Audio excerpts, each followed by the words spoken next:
Hello and welcome. This presentation will provide training as part of the EU HS Booster Programme. The programme supports EU research and innovation projects to assign value to the results through standardisation and address urgencies identified in the EU Strategy on Standardisation. This training module will provide details on the following elements of standardisation: how to participate in NSEI technical committees, about NSEI stakeholder engagement, the types of fast-track deliverables, the development of SWIFT 19 on barrier masks, on how to access standards, on what happens if you want to propose a new work item in ISO or SEN, and the development stages that a standard goes through, and finally how to write a standards proposal. To get involved through NSEI in the development of standards as a committee member, you must be resident in Ireland and have relevant experience. NSEI do not charge a fee for being a committee member. To get involved, contact NSEI to identify the right committee according to your industry. Indeed, the best place to start is by completing the Getting Involved form using the NSEI website address on the slide. This will register your interest in becoming a member of a committee as an expert. NSEI will then contact you with further details. NSEI brings stakeholders together and acts as the bridge between industry, academia, government and citizens in the development of standards that are applicable for the Ireland of today. NSEI facilitates the development of a national position on draft standards and aims to ensure national interests are represented in the standards process. Standards Committee experts meet regularly to review standards under development in their area and provide feedback with a view to meeting consensus. Consensus being at the core of these meetings. At the international level, there are three main types of deliverables: a standard, a technical specification, and a technical report.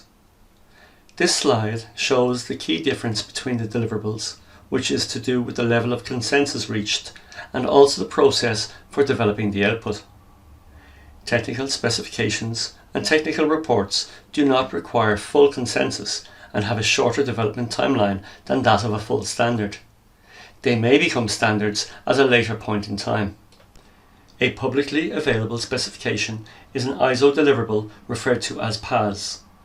It is published to respond to an urgent market need, representing either the consensus of the experts within a working group or a consensus in an organisation external to ISO.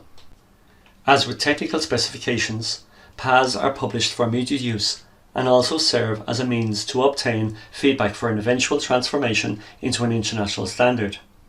PAS have a maximum life of 6 years, after which they can be transformed into an international standard or withdrawn. A SEN-CENELEC Workshop Agreement, CWA, is an agreement developed and approved in a SEN or CENELEC workshop. The latter is open to the direct participation of anyone with an interest in the development of the agreement. There is no geographical limit on participation, hence participants may be from outside Europe. The development of a CWA is fast and flexible, on average taking between 10 and 12 months. A CWA does not have the status of a European standard. It involves no obligation at national level. A CWA may not conflict with a European standard. If a conflicting EN is subsequently published, the CWA shall be withdrawn. A SWIFT, meaning a specification written in fast track, is NSEI's national equivalent to a European CWA. An example is SWIFT 19 that we will discuss in the next slide. During the COVID-19 pandemic, it was identified that some face masks to protect against the spread of coronavirus did not comply with regulations. The NSEI worked with the Department of Health, the Health Service Executive, the Competition and Consumer Protection Commission, and the Research Centre for Advanced Photonics and Process Analysis at Munster Technological University to produce SWIFT 19 for face masks. SWIFT 19 was developed by NSEI at the request of the CCPC. SEN also developed a new CWA on face coverings. Both the SWIFT 19 and the CWA can be used by a producer of barrier masks to enable them to demonstrate conformity with the general safety requirements of Statutory Instrument 199 of 2004.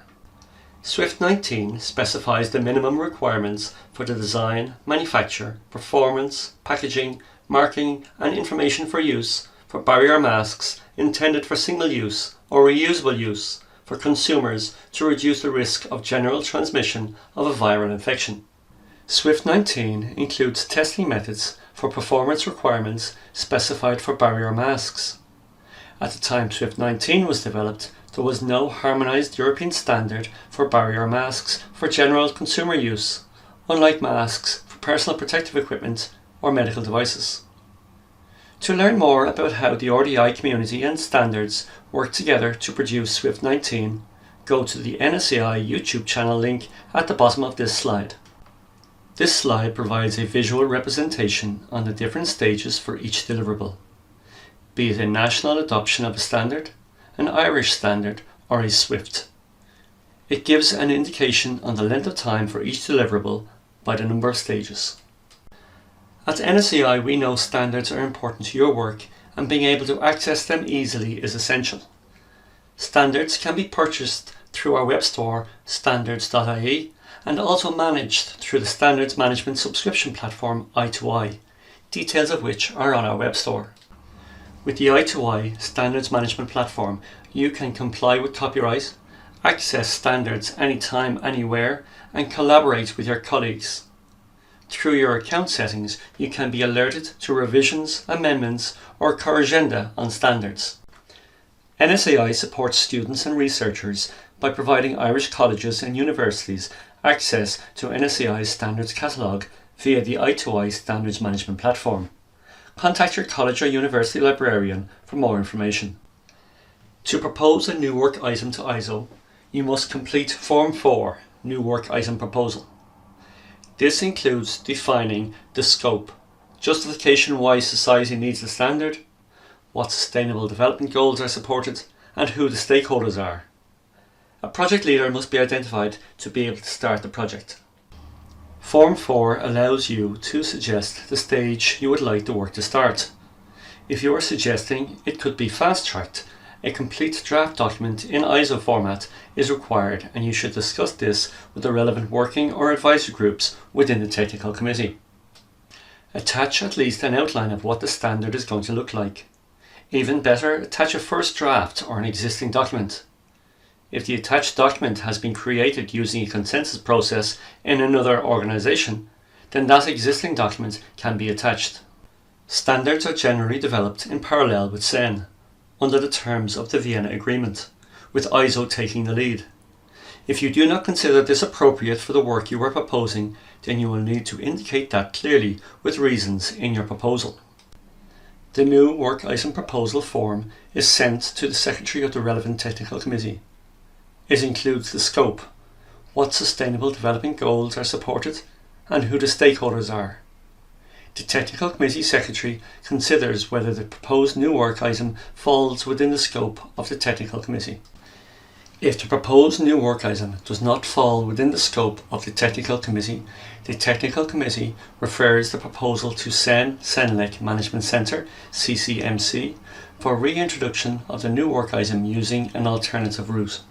If the proposed new work item falls within the scope of the technical committee, the technical committee secretary deals with the proposal in accordance with the guidance document Adoption of New Work in a SEN TC. Please use the link on the slide to find this guidance document on the SEN website. There are two main types of standardisation proposals. One for a new standardisation area and the other for a new field of work.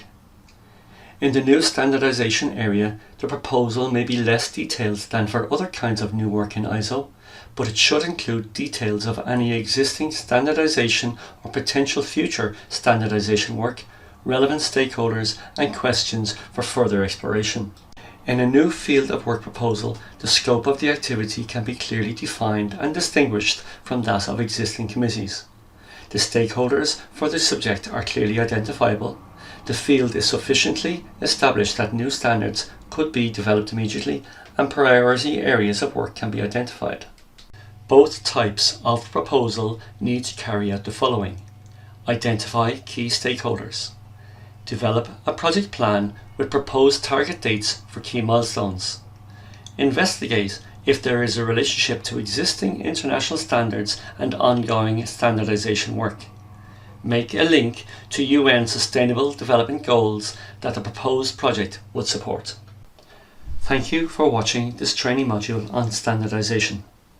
For more information on standards and to watch other modules on standardization, please go to the NSCI Learning Centre on nsai.ie.